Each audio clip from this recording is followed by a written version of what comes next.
Welcome back to another ADD's Action Figure Obsession video. I went through one of my displays today, which is loosely defined as Spider-Man, Hulk, and Wolverine monster variants, and picked the Hulk you see here on the right out of that display to make some room as my ideas and plans are shifting for that display. But anyway, we have here two Gray Hulks and a Bruce Banner, and I think the Bruce Banner. Well, the Bruce Banner is a kit bash. It's the Egghead body from a year or two back. I forget which Build-A-Figure wave that was, but the one with Egghead anyway. Really nice sort of mad scientist body. I don't like the Bruce Banner that we got in the Avengers Earth's Mightiest 2-pack, the 60th anniversary of the Avengers 2-pack. That's this body here, which is the terrible Marvel Legends suited body with the bad legs and the bad feet that doesn't really like to stand up. And generally speaking, if I apply enough heat and work the feet enough, I can get them to stand up, but it almost looks like it's painful to them to stand up because falling over is just the natural state of the slim suited body, which goes all the way back to the Agent Coulson figure from around the time of the first Avengers movie release, I believe. And that was great head sculpt on that figure depicting Clark Gregg, who played Agent Coulson, but it was a terrible figure nonetheless. And I'm sure very expensive now because you can also make Hammerhead and J. Jonah Jameson out of that figure. That's two of the chameleon disguises it comes with. But of course, we've since that came out, we've gotten better versions of Chameleon and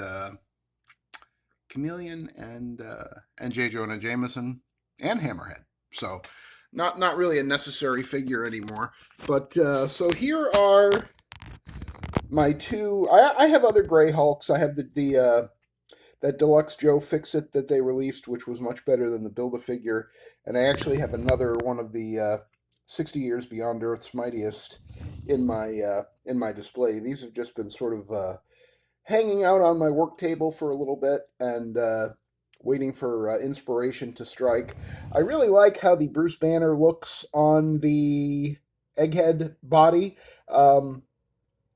It's a little bulkier, and I think looks more like the cover to Incredible Hulk #1 than the suited body that they gave us in that Beyond Earth's Mightiest 2-pack. So this is sort of my default Bruce Banner. It is a kit bash, but it's just putting the head from the Bruce Banner that came in the 2-pack on the body of Egghead, and I bought a whole bunch of Eggheads when he was on clearance at Ollie's for $10. I think I bought at least 6 or 7 of them. Got a couple of those hanging out on the workbench right now, and some others are in the display. One of them is in my Avengers display as Dr. Donald Blake standing in front of the mighty Thor, because I kind of like how that looks, and this lab coat look certainly is suitable for a 1960s first appearance / 1960s style Donald Blake. So we'll get Dr. Banner out of there and move in on these guys. So the one on the left, I actually also have in my Silver Age Marvel display, the 60 Years Gray Hulk, except he has the white shirt that came with the 80 Years 2-pack of Hulk and Wolverine, because I think that white shirt looks much better on the Gray Hulk. But I actually like this guy with no shirt at all better than I like him with the orange shirt. The orange shirt really does not appeal to me. But this is a very nice sort of Jack Kirby-esque figure. They redid the upper chest, the upper torso, to kind of simplify it and make it a little more comic booky than the 80 Years. And I think this was a San Diego Comic-Con exclusive originally, but this was on the giant retro card, the retro Gray Hulk. This face sculpt on him reminds me more than anything of the Steve Ditko artwork that appeared in a handful of the first volume of Incredible Hulk that only went to 6 issues. I think Jack Kirby only drew the first 2 or 3 issues. And then Steve Ditko took over the pencils. And the face sculpt has always reminded me greatly of the work that Steve Ditko did. I think he was, more inspired by sort of the Frankenstein's monster idea. And Marvel Legends really knocked it out of the park with the dark shading around the eyes. I also think, just generally speaking, because of the more horrific appearance of this Hulk, he doesn't look like he's anybody's friend. He looks sinister and dangerous. This could be a zombie Gray Hulk. This could be a Ultimate Avengers Gray Hulk.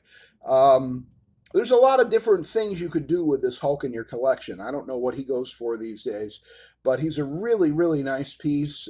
They actually painted the fingernails and the toenails. There's some nice shading on the rips in the pants. The head is a little too small, but then again, the head on this one is a little too large. Somewhere in the middle would have been nice for both of them, but of the two, in my heart of hearts, I actually think that I like the one on the left now, the 80 Years Retro Gray Hulk. I think I like him marginally better just because he seems a little more intimidating, I think. Also, there's even, if you look, there's some nice dry brushing on the pipe that he came with that a lot of these Marvel Legends Hulks came with. This one came with it too, but I don't think there's any paint on it or shading. It's just plain. But there's a lot of things to like about both of these Hulks, and I do enjoy having them both in my collection. So I just wanted to show you a couple of my favorite Marvel Legends Gray Hulks. You know what we need is a Gray Hulk on that Marvel Select Hulk body that we've gotten a Green Hulk and a Red Hulk on. That would be really good. So I think that's it.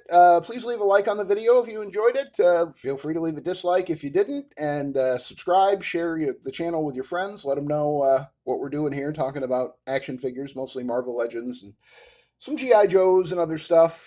Maybe soon we'll talk about the Turtles. I don't think we've done that yet, but they're over here waiting patiently for their moment in the sun. Thanks for watching, and we'll check you out again on the next ADD's Action Figure Obsession.